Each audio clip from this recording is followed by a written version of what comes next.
¿Qué tal? Buenos días. Al nombre de Mahsa Amini, la joven que murió presuntamente a manos de la policía iraní por no llevar correctamente el velo islámico, se une lamentablemente otro más, el de Armita Garawand, una joven de solo 16 años que está en coma tras ser supuestamente agredida por la policía de la moral de aquel país, también por no llevar velo.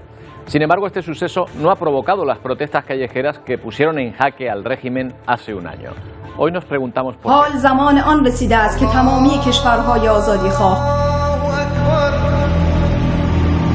اگر کسی هم به هر دلیلی باور اونچنان نسبت به حجاب نداره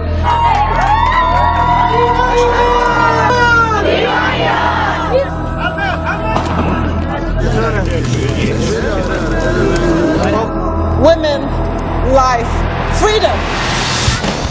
La mayoría de esas protestas son de hace un año, cuando la muerte de Mahsa Amini, sin embargo no la hemos visto en esta ocasión, o quizá no ha trascendido. Las autoridades iraníes reprimieron aquellas manifestaciones y ataron en corto a sus promotores, también a personas relevantes que se atrevieron a desafiar al régimen con su apoyo expreso a la joven asesinada y la presión sobre sus familias también del gobierno. En el caso de la joven en muerte cerebral se sigue la misma estrategia. Según las últimas noticias, su propia madre ha sido detenida por la policía iraní. Ya ven, apenas un año después, otra joven muerta por el mismo motivo y por los mismos agresores, presuntamente, que acabaron con la vida de Mahsa Amini. La policía de la moral, sin embargo, niega los hechos. Dicen que Armita Garawand, de solo 17 años, sufrió un desmayo y se golpeó ella sola. No llevar correctamente el velo islámico está penado en Irán. Es obligatorio para todas las mujeres en la calle y las que se han negado han sufrido las consecuencias de un sistema represivo contra el que se han plantado muchas mujeres alrededor del mundo.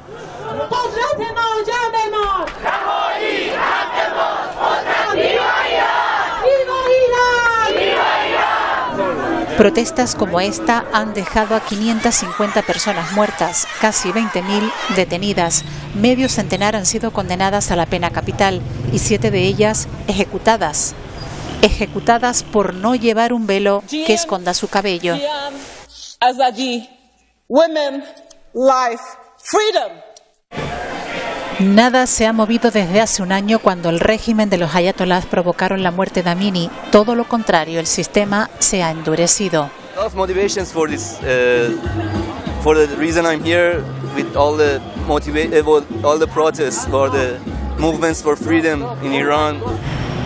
Amini tenía 22 años cuando fue asesinada. La policía de la moral consideró que no llevaba una vestimenta adecuada. Vamos a hablar de este asunto con Rima Shemohammadi, es activista iraní, residente en España. Rima, ¿qué tal? Buenos días. Buenos días. Se repite lamentablemente la historia con los mismos verdugos, presuntamente, pero no parecen similares las reacciones, esas manifestaciones que se vieron hace un año. ¿Por qué? Bueno, en realidad el hecho de Armita, lo que le ha pasado a Armita es una muestra clara de que el movimiento de Mujer, Vida, Libertad no ha desaparecido, sino que ha podido resistir todo un sistema que lo lleva el régimen de la República Islámica, que es un sistema que está para discriminar a las mujeres de Irán.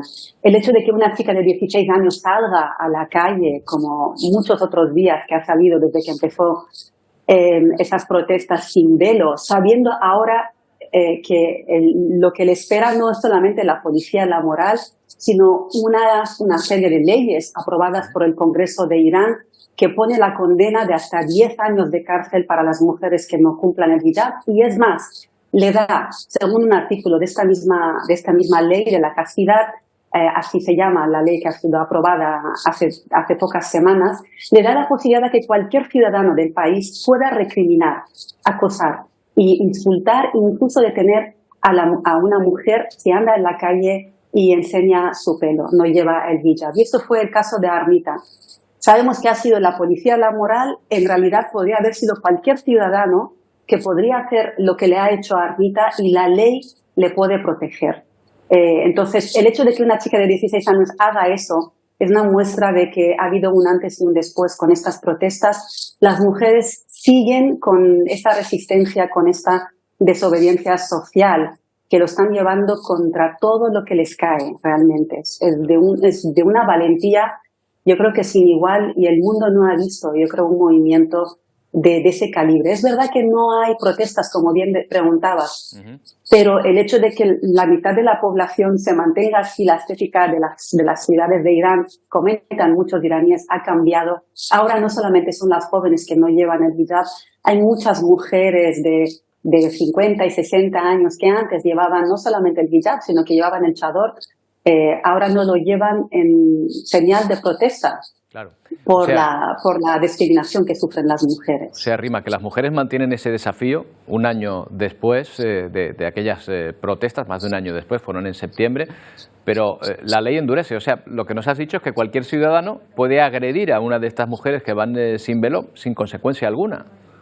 Absolutamente. En realidad hay muchos vídeos que circulan por las redes sociales que muestran dos cosas, que son la realidad de un país como Irán.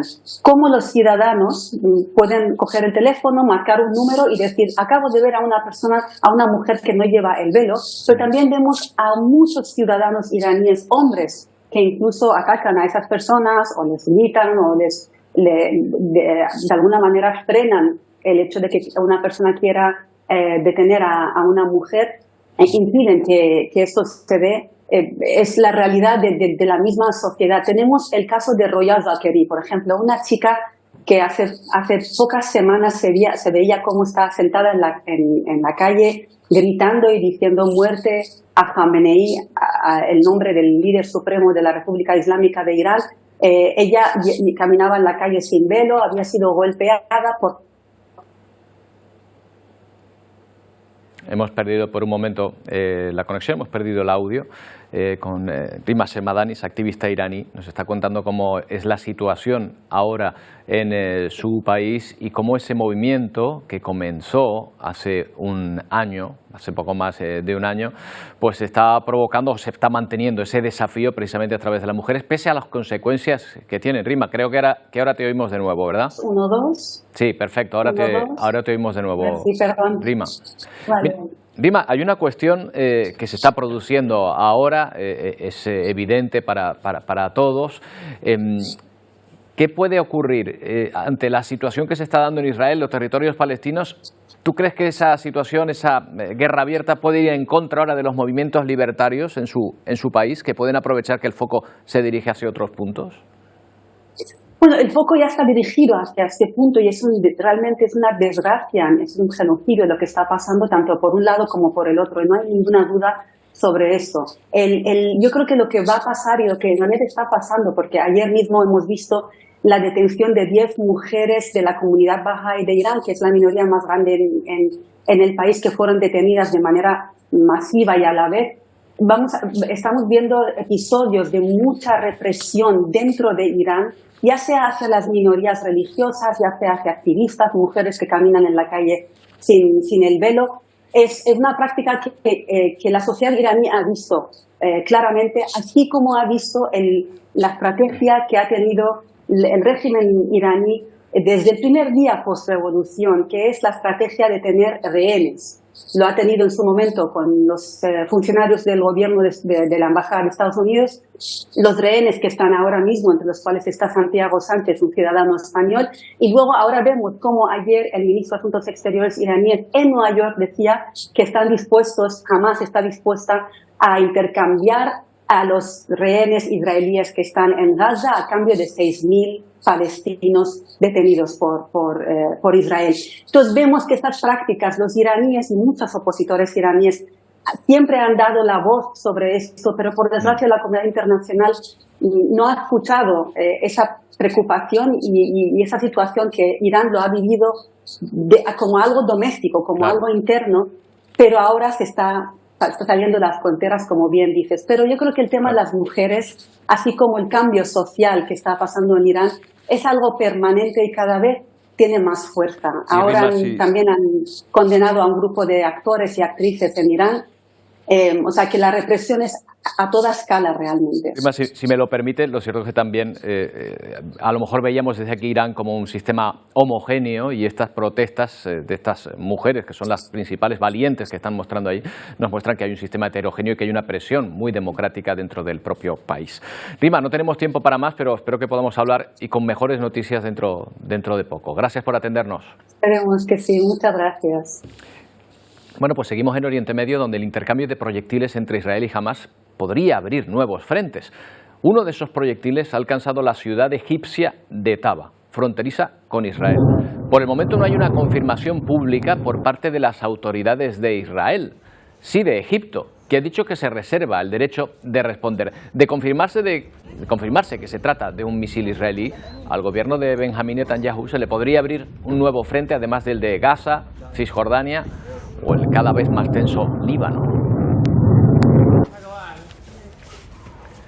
20 días después del inicio de esta guerra, las cifras en la franja son escalofriantes: 7.000 muertos, 3.000 de ellos niños, y más de 18.000 heridos.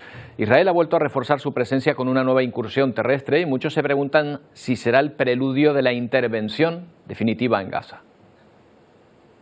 Vehículos acorazados han vuelto a cruzar la misma barrera de hormigón que hace 20 días cruzaban los milicianos de Hamás. Las fuerzas de Israel han confirmado una nueva incursión terrestre, apoyada por aviones de combate y drones, la segunda en las últimas horas, preludio de la gran operación que prepara Israel sobre la franja. La maniobra terrestre será solo una etapa de un largo proceso, afirma Benny Gantz, miembro del gabinete de guerra del primer ministro Benjamín Netanyahu. Las maniobras militares aumentan en la frontera con la franja y Estados Unidos sigue reforzando sus defensas en Oriente Medio.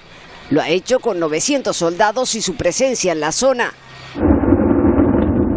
La imagen y el sonido de las bombas es una constante en la franja. 250 ataques en las últimas 24 horas según el ejército hebreo, con los que aseguran han matado a 3 altos mandos de Hamás. El precio, además de las víctimas civiles, cientos cada día, 50 rehenes muertos según Hamás. De un total de 224, reconoce el portavoz del ejército, 2 más de los que se pensaba. No confiamos en Hamás, dice el portavoz del Departamento de Estado de Estados Unidos. Hamás cifra en casi 7.000 los muertos y ante la incredulidad de Estados Unidos ha publicado una lista con los nombres y apellidos de los fallecidos. Vidas convertidas en auténticos dramas. Este hombre llora en silencio la muerte de su esposa y sus 4 hijos. Cuenta a cámara que no saldrá de su casa aunque lo atropellen con tanques.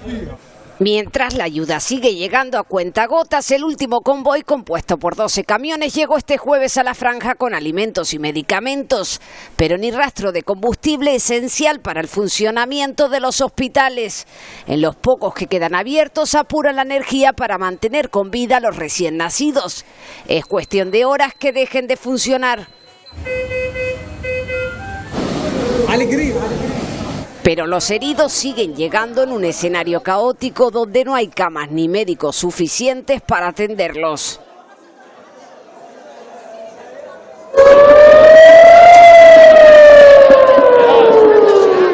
Suenan las alarmas antiaéreas y en esa concentración en Tel Aviv, los manifestantes que se encontraban en este lugar de nuevo han tenido que huir y esconderse. Ha ocurrido en plena manifestación por la liberación de los rehenes capturados por Hamás.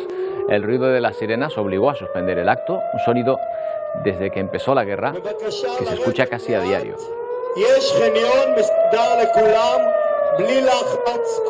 En la comunidad internacional son muchas las voces que piden que cesen las hostilidades de inmediato, aunque dentro de la Unión Europea hay divisiones que parecen solo semánticas, pero que tienen sus connotaciones.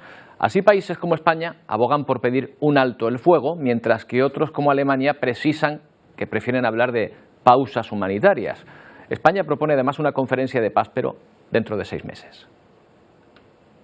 Desde España proponemos el que se pueda celebrar una conferencia internacional de la paz dentro de 6 meses para que toda la comunidad internacional se sienta implicada, se vea implicada y podamos definitivamente encontrar una solución de 2 estados a Israel y a Palestina.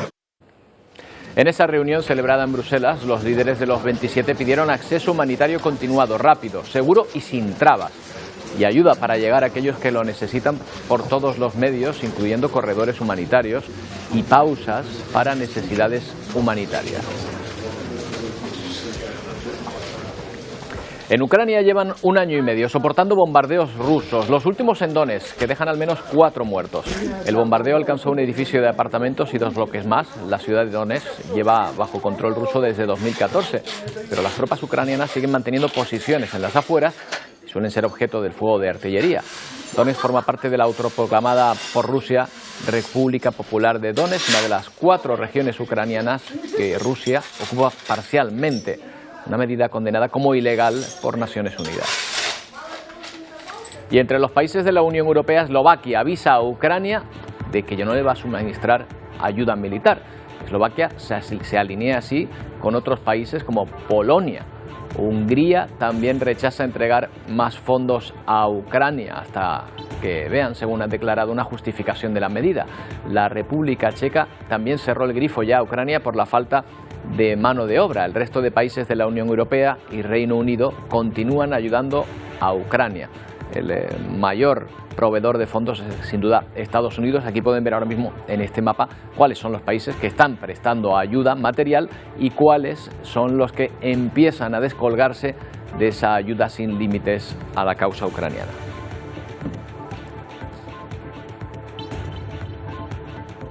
Y entre los países de la Unión Europea, Eslovaquia, como decimos, que tiene que efectivamente hablar de esa falta de ayuda. En Estados Unidos, mientras tanto, están ocupados con un nuevo tiroteo que ha dejado al menos 5 personas fallecidas. Se produce 24 horas después del tiroteo masivo en Maine. 5 personas han fallecido en Carolina del Norte. Las personas fueron encontradas muertas por un residente del condado. Hasta el momento se desconoce la identidad de las víctimas y el autor de esos crímenes. Y en Maine aún no han localizado a la persona que se cobró la vida de otras 18. La Casa Blanca pide al presidente de la Cámara de Representantes que apruebe medidas para el control de las armas. Continúa la búsqueda del sospechoso del tiroteo en Maine, Estados Unidos. La policía lo ha identificado como Robert Carr, un reservista del ejército estadounidense que mató a 18 personas y 13 resultaron heridas. Las autoridades comenzaron buscando en la casa del padre del sospechoso, donde creían que se escondía. El representante demócrata de Maine comenta que, entre otros muchos errores de juicio, me he opuesto a los esfuerzos por prohibir armas de guerra mortíferas como el rifle de asalto, y ahora ha llegado el momento de asumir la responsabilidad y pedir al Congreso de los Estados Unidos que prohíban los rifles. En una búsqueda mayor, la policía se ha desplegado por todo el sur de Maine con una orden de arresto. Según un sargento de una base cercana de la Reserva del Ejército de Estados Unidos, Robert Carr había sido internado temporalmente en un centro de salud mental durante el verano. El vecino de Robert Carr dice que no es solo su ciudad natal, es su vecino, es una locura. Tengo un vecino que hizo algo realmente horrible. Va a tomar mucho tiempo superar esto. Los distritos escolares públicos de la zona han cancelado las clases y la ciudad de Lewiston ha cerrado sus comercios. La policía insta a permanecer en casa. Terminó la tregua de la llegada de cayucos a Canarias. Enseguida les contamos a dónde han llegado los últimos y los problemas que está causando la derivación de muchos de estos migrantes que llegan a las islas a centros de acogida de la península. No tardamos.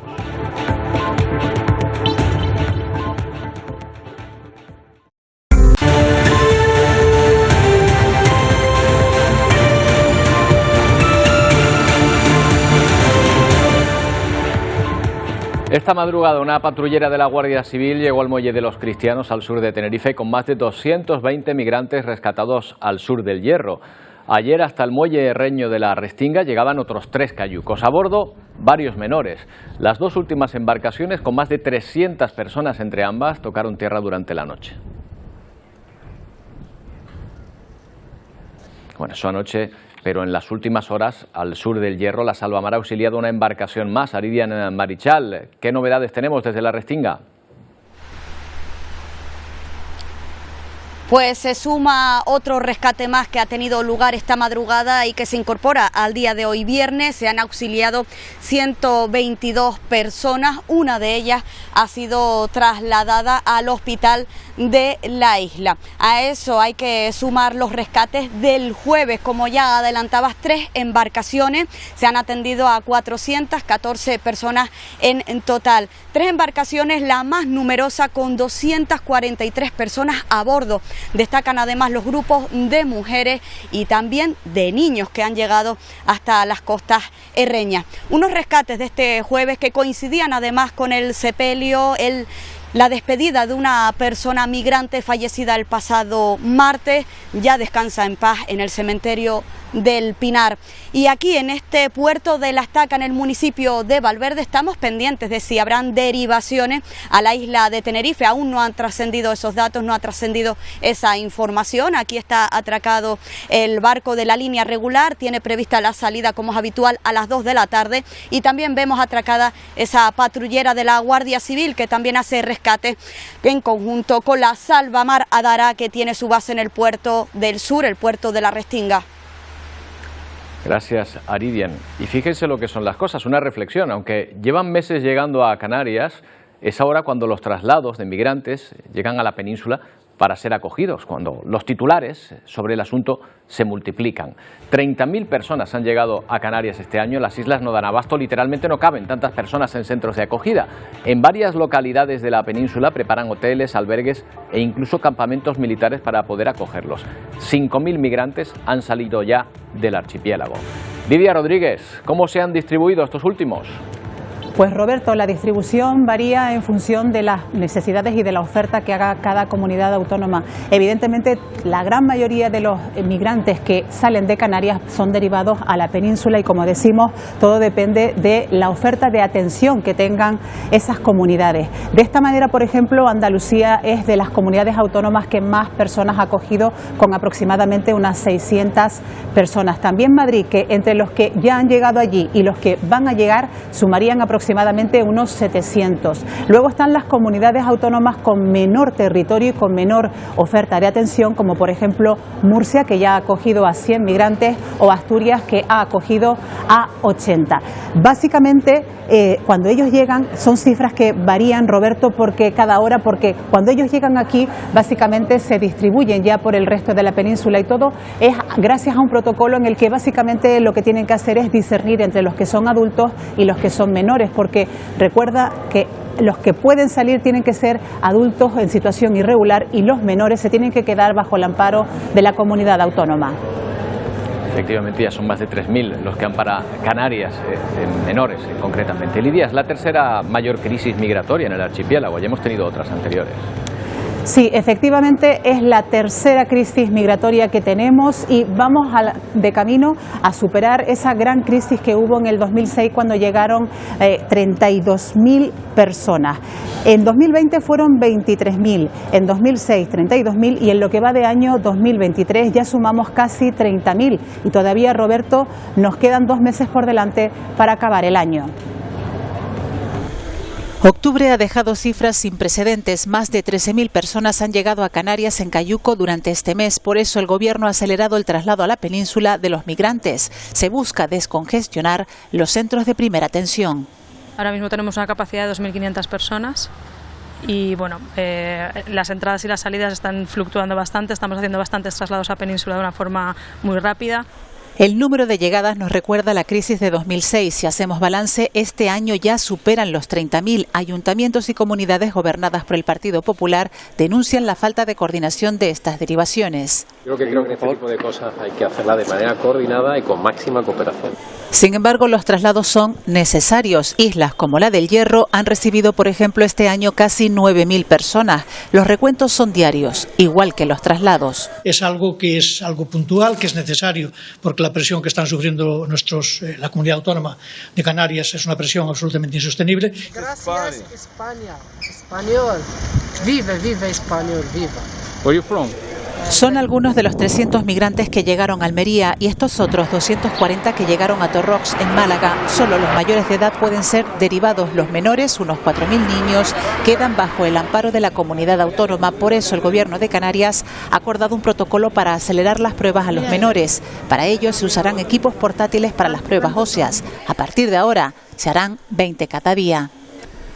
Existen protocolos de actuación que a veces quedan en segundo plano porque la atención humanitaria es lo primero. Es urgente que continúen los traslados porque ellos siguen buscando un futuro mejor. Pero estas derivaciones están provocando titulares a nivel nacional. Lidia, reacciones que no se habían oído antes cuando el problema estaba solo en Canarias empiezan a oírse ahora.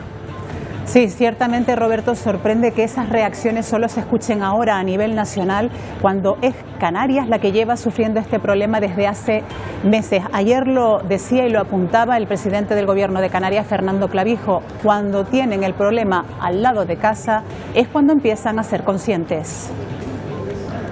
No le das importancia cuando está a 2.000 kilómetros de donde vives tú, cuando lo tienes donde vives tú empiezas a incomodarte, ¿no? Los van dejando por la península, pero el Gobierno no se hace cargo de nada, no nos dice a las comunidades autónomas cuántos son personas, cuántas son, cómo les vamos a atender. Utilización oportunista de episodios como este para exacerbar instintos xenófobos a mí me parece tan duro de digerir, tan detestable. Pero atención, porque una embarcación, un cayuco que habría salido de Senegal, podría estar perdido ahora en la ruta del Atlántico. Vamos a buscar más datos sobre este tema con Pepe Naranjo. ¿Qué tal, Pepe? Buenos días. Hola, ¿qué tal? Buenos días. Pepe, ¿cuántas personas viajarían en ese cayuco?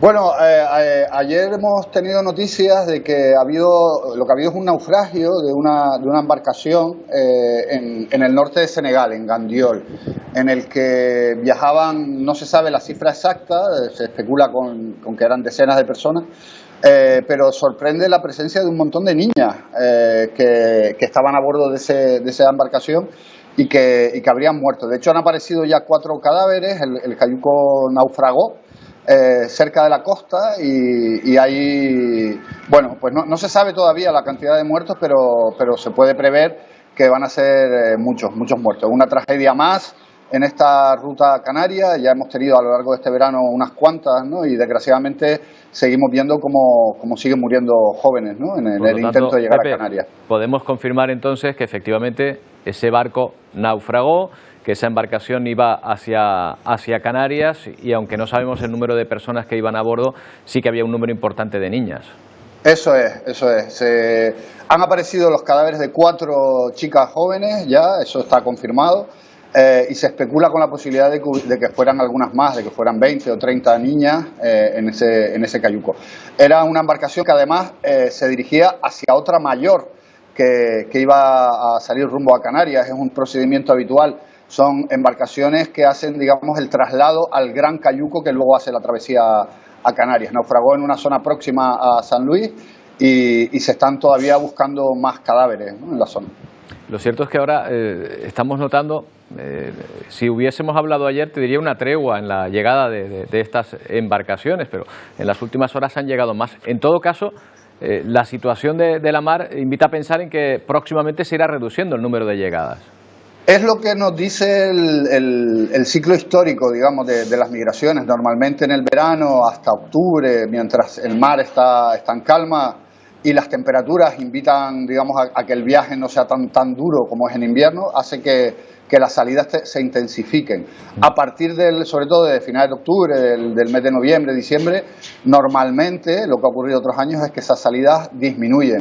Aquí ya empieza a refrescar un poquito por la noche y eso es algo que los migrantes son muy conscientes de, que en alta mar hace mucho frío de noche y cuanto mejor sea el clima, pues más, digamos, relativamente fácil es la llegada. Por tanto, se podría pensar que se va a dar, digamos, una disminución, pero estamos ante un fenómeno que este año nos ha sido totalmente y muy intenso y ha desbordado todas las previsiones, así que esperemos a ver qué es lo que ocurre en las próximas semanas. Claro, y encima la situación política en Senegal, que es una de las razones por las que muchas de estas personas, muchos de estos jóvenes huyen del país, sigue sin arreglarse. Por lo pronto, las clases no han empezado.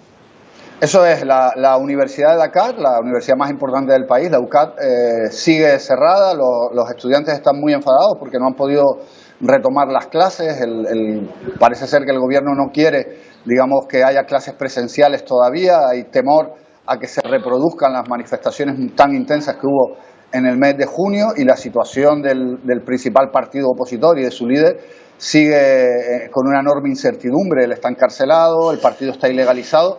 Digamos que hay una especie de herida cerrada en falso, así que no se ha resuelto la situación política en Senegal y las elecciones son en febrero, así que es de prever que durante estos meses todavía se mantenga una cierta tensión.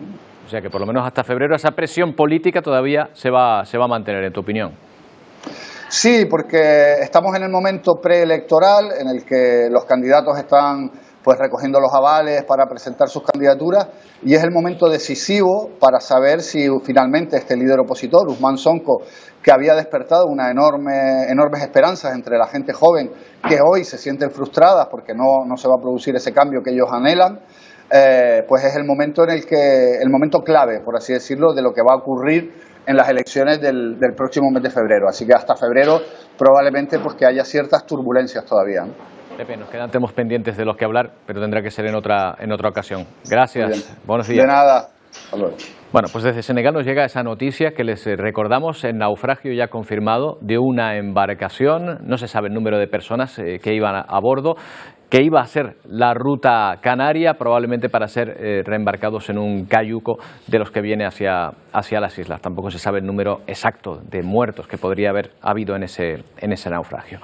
Desde principios de octubre, el gobierno de Estados Unidos reinició la repatriación de migrantes de Venezuela que ingresan en su territorio sin documentación.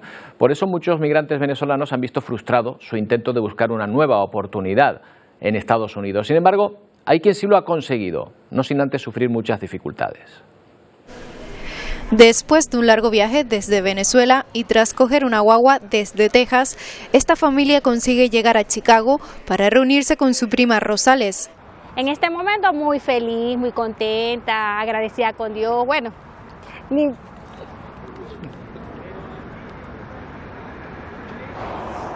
pasaron muchas cosas para llegar aquí, bueno, gracias a Dios. La familia de Rosales es una de las muchas que tratan de salir de Venezuela. Nosotros salimos el 29 de agosto de Venezuela y bueno, ya estamos aquí hoy. Y no fue fácil, pues, todo fue, difícil y decidimos salir del país por el gobierno, por la inseguridad que teníamos allá. Parte de la travesía más fuerte, la parte de la selva que uno pasa por allí, se tropieza con muchos obstáculos tratando de llegar aquí. Pues estamos huyendo de una dictadura donde reprime y hay mucha carencia de medicinas y cosas alimentos allá en Venezuela. El gobernador de Texas juraba seguir enviando inmigrantes a ciudades como Chicago que limitan la cooperación con las autoridades federales de inmigración. Como resultado, más de 18.000 inmigrantes llegaron a la ciudad de los vientos en el último año. Bueno, ya es oficial, María Corina Machado es la candidata presidencial de la oposición venezolana para las elecciones de 2024. Recuerden que Machado fue declarada formalmente por la Comisión Nacional de Primarias para enfrentarse a Nicolás Maduro, mientras el gobierno acusa de fraude la organización de esas primarias en la que participaron aproximadamente 2 millones de personas. Estados Unidos ya ha dicho que restablecerá las sanciones si Maduro no rescinde cualquier prohibición contra Machado, o sea, que le deje presentarse libremente a las elecciones del año que viene, además de liberar a los presos políticos antes de que acabe el mes de noviembre. Bueno, en un momento llegan nuestros compañeros de Ponte al Día y los recibimos con la alegría de siempre que es viernes. Pedro, Wendy, ¿qué tal? Muy buenos días, alegría de viernes, claro que sí, por fin es viernes, todo listo ya para comenzar Ponte al Día. Vamos a arrancar hoy en el municipio de Buenavista del Norte, en la isla de Tenerife. Esa orden de desahucio de esas 12 familias que residen de alquiler en un edificio que ha sido vendido a un fondo buitre ha quedado pospuesta al mes de enero. Nos preguntamos ¿qué pasa con esas familias? ¿Cuál es su situación? La lucha continúa y nosotros vamos a estar hoy con todas ellas. Y quienes también protestan en este caso son las madres y los padres de los alumnos del Colegio El Valle en Agaete, porque la falta de comedor hace que todas estas madres y padres tengan que recoger a sus hijos a la 1:30 y bueno, pues esto hace un poquito más compleja la tarea de conciliar. Vamos a estar con todos ellos hoy. También nos vamos a ocupar de la decisión de la Consejería de Hacienda del Gobierno de Canarias de subir los impuestos a las bebidas azucaradas. ¿Cómo lo ven los productores? ¿Cómo lo ven los consumidores? ¿Subirán los precios? ¿Bajará el consumo? Y también nos preguntamos cómo lo ven los expertos de nutrición. Lo veremos desde todos los puntos de vista. Y no nos podemos olvidar que este fin de semana, que cambia la hora, que en la madrugada del sábado para el domingo a las 2 hay que darle para detrás una horita al reloj, será la 1. Y obviamente, pues bueno, ya las tardes van a ser un poquito más cortas, amanece antes. Esto nos puede afectar físicamente y psicológicamente, probablemente. Sí, lo vamos a abordar hoy en Ponte al Día en tan solo unos minutos. Hasta ahora. Hasta ahora. Hasta ahora, compañeros. Bueno, vamos a ocuparnos de lo que está pasando en Acapulco. Miles de personas tratan de salir de la que hasta hace 2 días era un paraíso turístico en México. Acapulco ha sido literalmente arrasado por el huracán Otis con una fuerza inusitada que les cogió por sorpresa. Lo que parecía una tormenta tropical más derivó en pocas horas en un huracán devastador que ha destrozado miles de casas y prácticamente toda la infraestructura hotelera de la zona. Acapulco es ahora un escenario de pesadilla.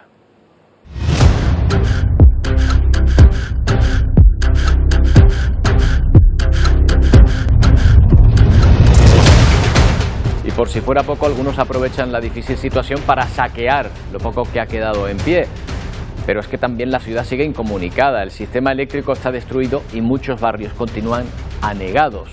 Sus habitantes buscan la manera de salir de la ciudad ante los problemas de abastecimiento y falta de agua. El huracán, un destructor de categoría 5, alcanzó rachas de viento de 315 kilómetros por hora y por el momento ha acabado con la vida de 27 personas.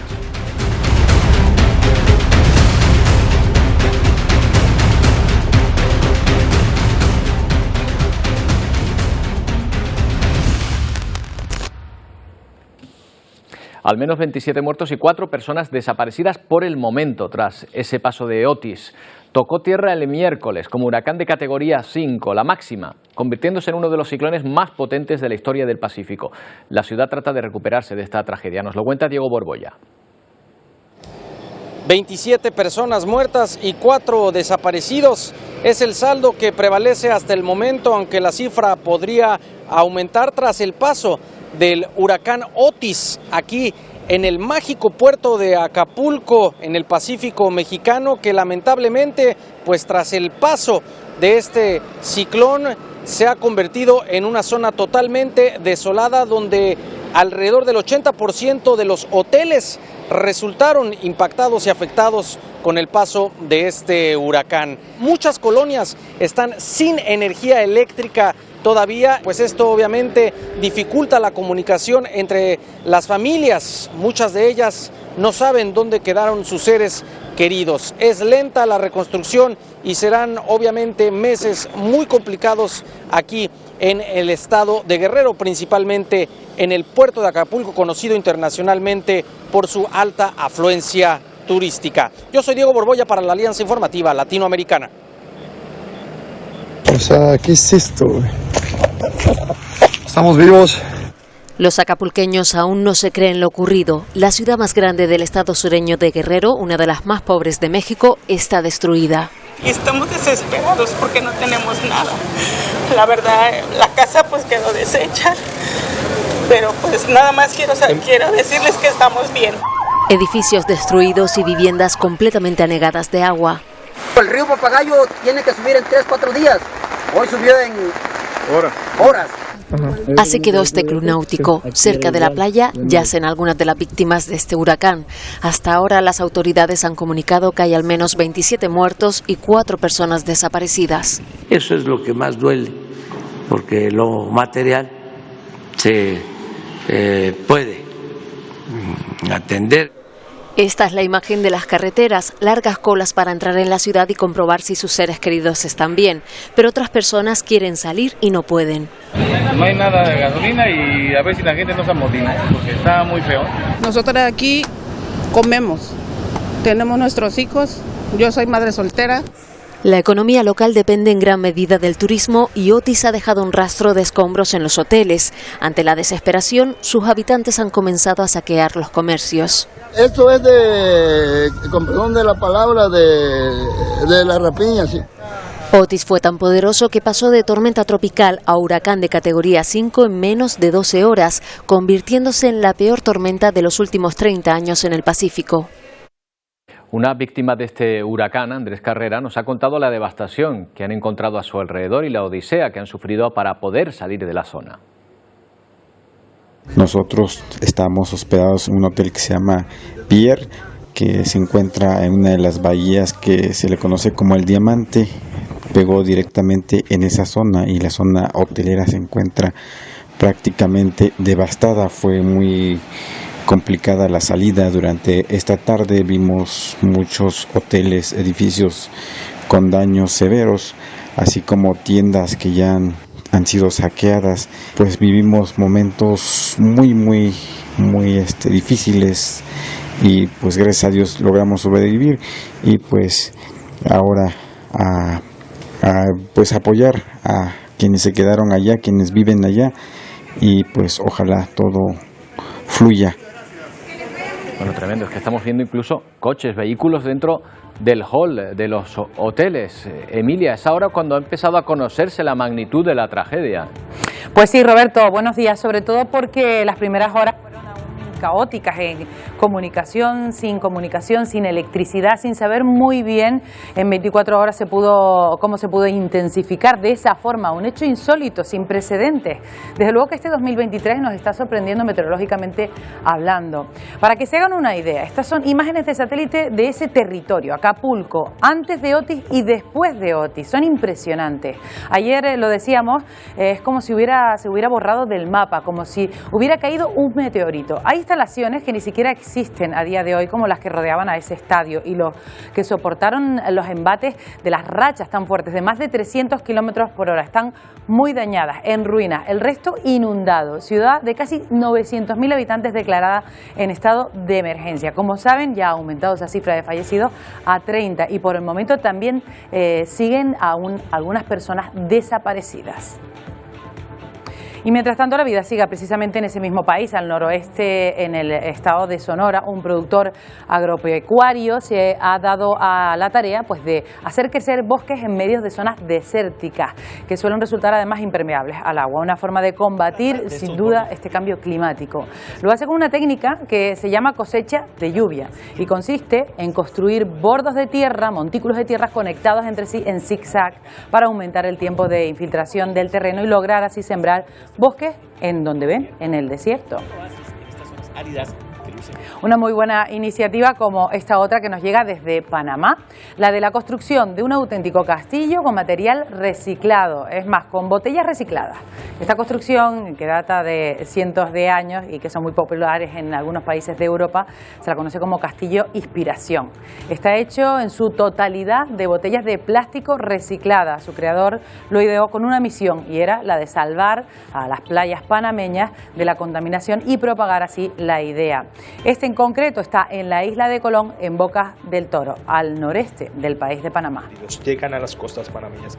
Y miramos al espacio porque también ha sido todo un éxito el lanzamiento de la tripulación de astronautas más joven de China hacia la estación espacial Tiangong. Son 3 astronautas de 48, 35 y 33. Estos dos últimos son los más jóvenes y es su primer viaje al espacio y van a hacerle el relevo durante 6 meses a la tripulación que ya estaba allí. Se trata de la 6ª misión tripulada a la Estación Espacial China desde el 2021. Bueno, Emilia, llegamos al fin de semana. Parece que hay lluvias en el horizonte.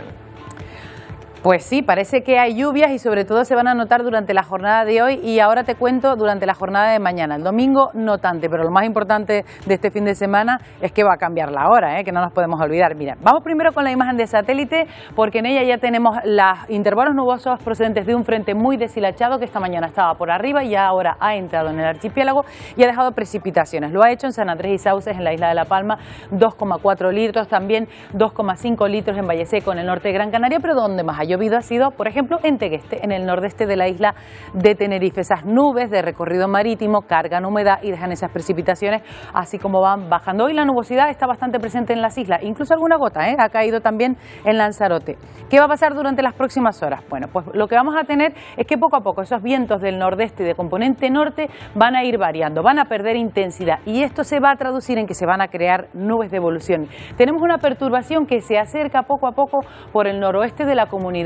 A día de hoy todavía no sabemos si va a entrar un poquito más abajo o se quedará por arriba y solo afectará ligeramente a la isla de La Palma. Un frente nuboso bastante activo que ya digo que a día de hoy está tocando La Palma, pero de momento parece que su camino será dirigirse hacia el Golfo de Cádiz. ¿Eso qué va a hacer? Que nos va a traer vientos del suroeste. Durante el fin de semana vamos a tener nubes, pero de cara al domingo seguramente lo que tengamos será menos nubosidad y ya veremos si por la noche pues llega a tocarnos ese frente. Para mañana ahí vemos esos intervalos nubosos que van a dejar lluvia en puntos del interior. Las lluvias crecen desde el interior porque son nubes de evolución y ya de cara al domingo fíjense cómo se acerca esa precipitación por el norte que de momento en este modelo por lo menos no se contempla que vaya a entrar en las islas. Así pues, para mañana sábado lo que cabe esperar serán intervalos nubosos con posibilidad de que en precipitaciones, fíjense que están en el sur y no en el norte de las islas. ¿Por qué? Pues porque no tenemos viento y tenemos calor porque las temperaturas no varían y eso genera nubes de evolución y ahí en el sur es donde pueden descargar a última hora de la tarde, en Gran Canaria, en Tenerife y también en la isla de La Palma. Ojo al mar mañana, hay luna llena y además esa mar de fondo del noroeste podría alcanzar olas de hasta 3 metros y 3,5 metros de altura en las costas del norte y como digo las temperaturas no varían mañana. De cara al domingo, ojo que también cambia la hora de sábado a domingo, cuando sean las 2 hay que cambiar el reloj y atrasarlo una hora, será la 1. El domingo decimos intervalos nubosos repartidos por todo el archipiélago.